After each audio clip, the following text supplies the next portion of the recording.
여러분 안녕하십니까? 손대호입니다. 앞 시간에 우리는 부활이란 흙으로 돌아간 시체가 다시 살아나는 것이 아니라 타락 인간이 창조 본연의 인간으로 복귀하는 그 과정적인 현상을 의미한다고 배웠습니다. 또한 부활이란 영인체를 성숙시키는 것이라고 배웠습니다. 그런데 창조 원리에 의하면 영인체의 성장은 지상의 육신 생활을 틀어하고서만이 가능하다고 했습니다. 또한 영인체의 성장은 하나님으로부터 오는 생소와 육신으로부터 오는 생명 요소의 수수작용에 의하여 가능한 것입니다. 영인체는 3단계, 즉 영형체, 생명체, 생명체로 성장하여 완성되어 갑니다. 하나님은 이러한 영인체의 부활 섭리를 성경의 역사를 통해 이루어 나가고 있는 것을 보여줍니다. 즉, 구약시대는 율법의 말씀을 인간이 믿고 행함으로써 그 책임 분담을 수행함으로써 어렵다함을 받도록 섭리하셨습니다. 그러므로 이 시대를 행의 시대라고도 합니다. 이 시대에 있어서의 인간들은 율법을 행함으로 말미암아 그의 영인체가 육신을 틀어하여 소생부활을 함으로써 영형체를 이룰 수 있었습니다. 그리고 지상에서 영형체를 이룬 인간들이 육신을 벗으면 그 영인체는 영형체급 영계에 가서 살도록 되어 있었던 것입니다. 신약시대는 예수님이 주신 복음의 말씀을 인간이 믿음으로써 그 책임 분담을 완수하여 어렵다함을 받도록 섭리하십니다. 그러므로 이 시대를 신의 시대라고도 하는 것입니다. 이 시대에 있어서의 인간들은 복음을 믿음으로 말미암아 그의 영인체가 육신을 틀어하여서 장성부활을 함으로써 생명체를 이루게 됩니다. 이와 같이 지상에서 생명체급 영인체를 이룬 인간들은 육신을 벗은 후에 생명체급 영계인 낙원으로 가서 살게 되는 것입니다.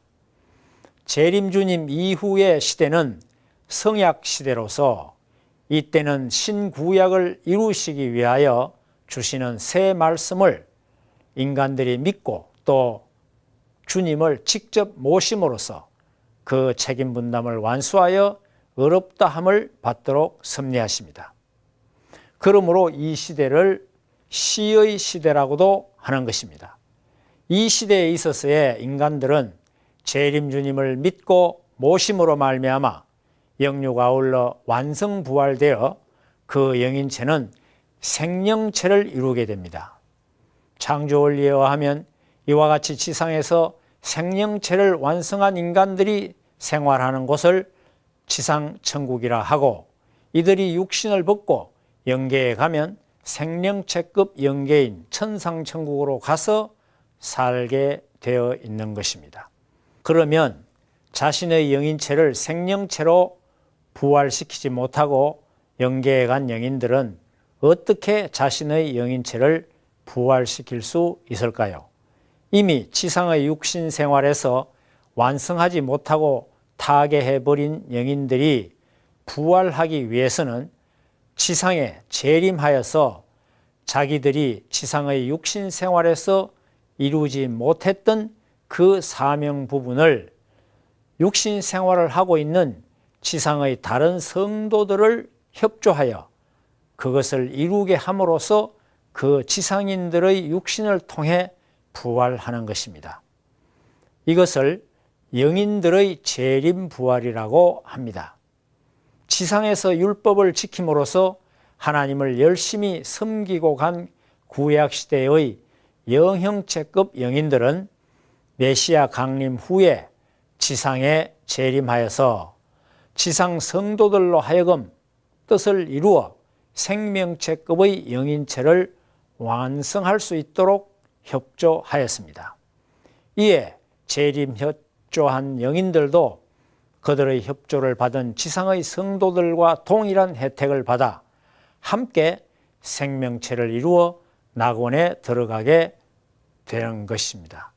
그렇기 때문에 마태복음 18장 18절에 무엇이든지 너희가 땅에서 매면 하늘에서도 매일 것이요 무엇이든지 땅에서 풀면 하늘에서도 풀리리라고 말씀하신 것입니다. 그리고 신약 시대에 지상에서 예수님을 믿고 낙원으로 간 생명체급의 영인들은 메시아가 재강림하신 후 지상 성도들에게 재림하여 지상의 성도들로 하여금 재림하신 예수님을 믿고 모시어 생명체급의 영인체를 완성할 수 있도록 협조함으로써 그들도 동일한 혜택을 받아 생명체를 이루게 되는 것입니다. 이에 이 지상의 성도들이 육신을 벗고 천국으로 들어가게 될 때 그 재림 협조한 영인들도 그들과 함께 천국으로 들어가게 됩니다. 이처럼 부활 섭리는 시대적 혜택 가운데 이루어집니다. 따라서 예수님의 재림기에는 낙원에 있는 모든 영인들이 함께 지상 성도들에게 재림하여 그들을 협조하는 역사를 하지 않을 수 없게 되는 것입니다. 각 개체의 신앙 태도와 그가 가지고 있는 천품, 개성, 그리고 뜻을 위하여 세운 그 선조들의 공적 등에 의하여 그 시기는 각각 다르지만 위에서 설명한 바와 같은 처지에서 지상 성도들은 낙원에 있는 영인들의 협조에 의하여 재림 주님 앞으로 나아가 뜻을 위해 헌신하지 않을 수 없게 됩니다. 그렇기 때문에 기독교는 자연히 통일을 이루게 되는 것입니다. 오늘날 지상 성도들이 방언과 예언을 하며 계시를 받으며 불을 받으며 여러 가지 능력의 영적 역사를 체험하는 것은 대부분이 낙원에 머물고 있던 영인들이 재림하여서 협조하는 역사인 것입니다. 성경 유다서 1장 14절에 끝날에 주님과 함께 수만의 성도가 임하리라고 한 이유가 여기에 있는 것입니다. 기독교 이외의 타 종교를 믿고 간 영인들도 생명체를 이루지 못했다면 재림부활을 하게 됩니다. 다른 종교를 믿다가 타계한 영인들도 그가 가지고 있는 영적인 위치에 따라 그에 적응될 시기는 각각 다르지만 재림부활의 혜택을 받기 위하여 재림하여 협조하지 않을 수 없는 것입니다. 그들은 자신들이 지상에 생존하였을 때 신봉하였던 것과 같은 종교인들 가운데서 택하여 재림을 합니다. 그리하여 하나님의 복귀 섭리의 목적을 이루어 나아갈 수 있도록 그들을 협조함으로써 마침내 그들과 동일한 혜택을 받게 되는 것입니다. 기독교의 중심으로 오실 재림 주님은 결국 불교에서 오실 것으로 고대하고 있는 미륵불도, 유교에서 현존할 것으로 고대하고 있는 진인도, 또 많은 한국인들이 고대하고 있는 정도령도 되는 것입니다. 또한 그분은 그 밖의 모든 종교에서 각각 그들 앞에 나타나리라고 믿고 있는 그 믿음의 중심 존재가 되기도 하는 것입니다.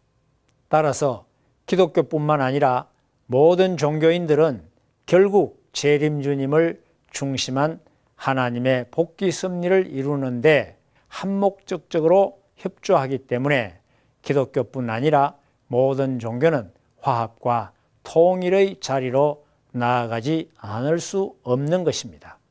따라서 부활 섭리로 인한 재림 부활로 인하여 모든 종교는 통일을 이루게 되게 됩니다. 그러면 지상에서 신앙을 하지 않았던 사람들은 어떻게 재림 부활을 할까요? 원죄를 벗지 못한 타락인간 중에는 절대적인 선인이 있을 수 없습니다. 그렇기 때문에 보통 선령이라고 하는 것은 악성보다도 선성을 조금이라도 더 많이 가지고 있는 영인들을 말합니다. 이러한 선영인들은 지상의 선한 사람들에게 재림하여서 그들로 하여금 하나님의 복귀 섭리의 목적을 이룰 수 있도록 협조함으로써 그들과 동일한 혜택을 받게 되는 것입니다.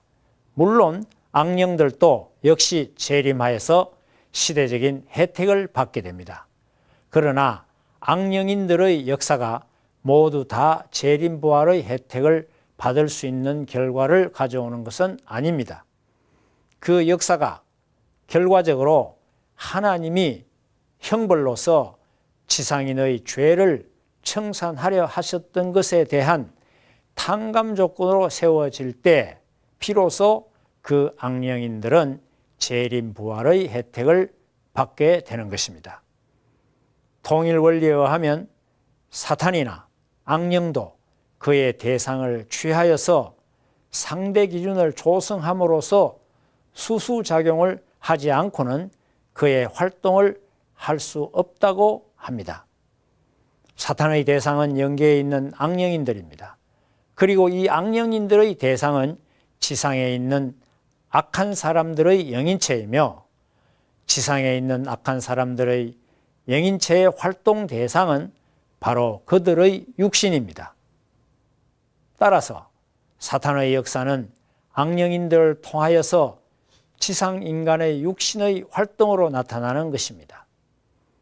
이때 지상의 사람이 그 악령인들이 재림한 그 당사자의 활동 결과에 대해 자신의 죄를 씻기 위한 탕감으로 여기고 그러한 것에 감사하는 마음을 갖게 되면 결국 그 악령은 부활의 혜택을 받게 되는 것입니다. 그런데 악령인들이 재림한 그 인간의 활동 결과에 대해 같이 원수로 대하고 악한 감정으로 대하면 그 악령인은 부활하지 못하는 것입니다. 다음 시간에 뵙겠습니다. 감사합니다.